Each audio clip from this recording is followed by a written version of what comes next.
नेपाल के बाजू में अगर वहां पर कोई छींके तो उनको मालूम होना ना, जनता रोड पर निकल के वहां के वजीर आजम को कपड़े उतार कर मार रही है। मोदी जी को पता ही नहीं है, मगर सीमांचल में घुसपैठी बांग्लादेशी है। वाह मोदी जी, आप सो रहे हैं या जाग रहे हमको पता नहीं।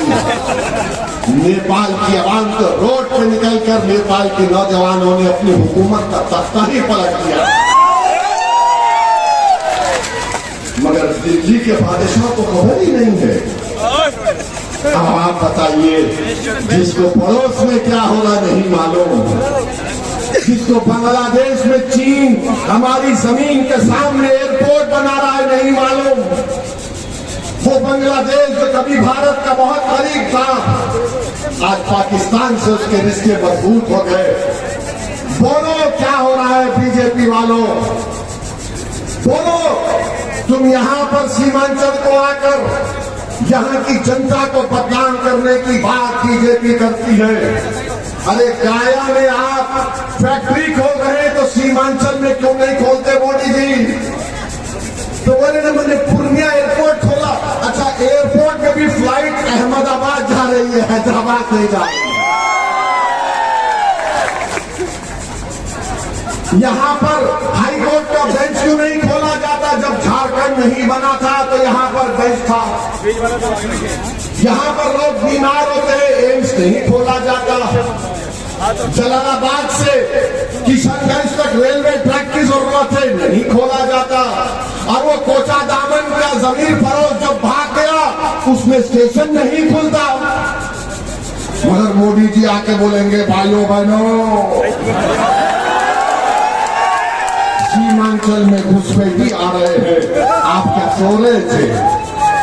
आप प्रधानमंत्री हैं, बॉर्डर सिक्योरिटी फोर्स है, कैसे आते बांग्लादेश से लोग? मगर बदनाम करना सीमांचल को। मोदी जी, सीमांचल की जनता आपको भी जवाब देगी इंशाअल्लाह इलेक्शन में, आपको भी जवाब देगी। ये सीमांचल की तौहीन है। अब आप देखिए, बोलते हैं कि जीएसटी हमने कम कर दिया। अरे गरीब के पास पैसा नहीं है खर्चा करने को। सीमांचल के किसान को फसल की कीमत नहीं मिलती, अनानास की कीमत हो, केले की कीमत हो, चावल की कीमत हो, मकाई की कीमत हो। मगर मोदी जी बोल रहे दिल्ली के बादशाह, मैं भाइयों बहनों जीएसटी कम कर दिया। अरे गरीब के पास पैसा नहीं है, इतनी गरीबी भारत में बढ़ चुकी है। मेरे अजीज दोस्तों और बुजुर्गों, हम आपसे अपील कर रहे हैं कि मजलिस को मजबूत करिए और मजलिस के हक में पहले से ज्यादा अपने वोट का इस्तेमाल करिए। एसआईआर हुआ, एसआईआर जब हुआ तो मैं अख्तर भाई, हमारे तौसीफ आलम साहब, हम लोग दिल्ली गए, इलेक्शन कमिश्नर साहब से मिले और हमने उनके सामने जाके अख्तर भाई हमने कहा था इलेक्शन कमीशन के चीफ इलेक्शन कमिश्नर को कि साफ बीजेपी हमारे सीमांचल को बोलती है घुसपैठियों का इलाका है, आप ऐसा होने मत दीजिए। तो चीफ इलेक्शन कमिश्नर ने हमारे सामने वादा किया था कि हम ऐसा होने नहीं देंगे। मगर 65 लाख नाम आ गए मोदी जी, कोई घुसपैठी नहीं निकला। आप पहाड़ कोट के भी कुआं नहीं निकाल सकते। मेरे अजीज दोस्तों और बुजुर्गों, इस बिहार प्रदेश में 20-22 साल कांग्रेस की सरकार रही, 15 साल राजद की रही, अब 20 साल नीतीश कुमार की सरकार रही। कभी राजद के साथ तो कभी बीजेपी के साथ, तो कभी राजद के साथ तो कभी बीजेपी के साथ। अब नहीं मालूम नीतीश कुमार कल सुबह उठकर किसके साथ चले जाएंगे। मगर इतने साल आप खो चुके, इतनी पार्टीज को आपने वोट दिया, हमारे बुजुर्गों ने दिया। हमारी 2-2, 3-3 पीढ़ियों ने दे दिया, मगर क्या हासिल हुआ बताइए आप। मैं बहादुरगंज के नौजवानों को बता रहा हूं, बिहार में करीब 60% आबादी 25 साल से कम उम्र नौजवानों की है। नौजवानों, ओवैसी अख्तर उल ईमान तुम्हारी लड़ाई लड़ रहे हैं, क्योंकि कल का दिन, कल का निकलने वाला सूरज तुम्हारा मुस्तकबिल का सूरज होना चाहिए। नौजवानों, हम तुम्हारी लड़ाई लड़ रहे हैं। अब हमारी जिंदगी के दिन कितने बाकी हो हमारा रब जानता है, मगर जितना भी वक्त अल्लाह ने हमको दिया है, हम यही चाहते हैं कि ये 25 साल से कम उम्र के नौजवान लड़के और लड़कियां जो बिहार की आबादी का करीब 60% का हिस्सा है, इनका मुस्तकबिल रोशन हो, ये कुछ हासिल कर सके जिंदगी में। जो इनके बाप दादा ने नाइंसाफी देखी, वो नाइंसाफी ये नौजवान ना देखे, ये हमारी कोशिश है। मैं तुम्हारे सामने हाथ फैलाकर कह रहा हूं कि आप हमारा साथ दो नौजवानों। तुमने बरसों इन लोगों का साथ दिया, तुम मुझ जैसे दीवाने का साथ दो। याद रखो, मैं उन लोगों में नहीं हूं जो तुम्हारा भरोसा लूट कर भाग जाऊंगा। तुम मेरा साथ दो, मैं तुम्हारे साथ जिंदगी भर रहूंगा। मैं तुमसे वादा किया और फिर कर रहा हूं, मैं जब तक जिंदा रहूंगा तुम्हारी जबान में तुम्हारी लड़ाई को अपनी लड़ाई समझता था, डरता रहूंगा।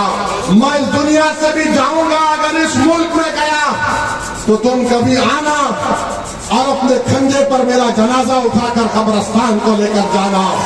मैं तुम्हारा साथ छोड़ने को तैयार नहीं हूं। हमारी लड़ाई सीमांचल की, ये हमारी लड़ाई है, ये तुम्हारी लड़ाई भी है, इसमें हमारी जिंदगी शामिल है। बस करना ये है कि जिसको आपने बरसों आजमा लिया, हमको भी थोड़े साल के लिए आजमाओ, थोड़े साल के लिए आजमाओ। जब एक एमएलए अख्तर उल ईमान अपने विधानसभा में 800 करोड़ के काम शुरू करवा सकता है, बाद मुकम्मल भी हो गए।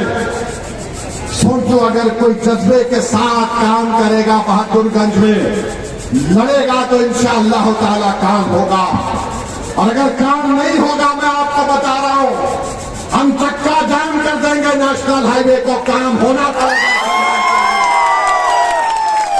जब पूरी कोशिशें की जाएगी और ये फैसला होगा कि नहीं, ये लोग सुनने वाले नहीं हैं, तो जमहूरी तरीके से जिस तरह चंपारण में महात्मा गांधी ने सत्याग्रह का ऐलान किया था, हम भी ऐलान करेंगे। आज सीमांचल की जनता, अब सत्याग्रह होगा सीमांचल की डेवलपमेंट के लिए।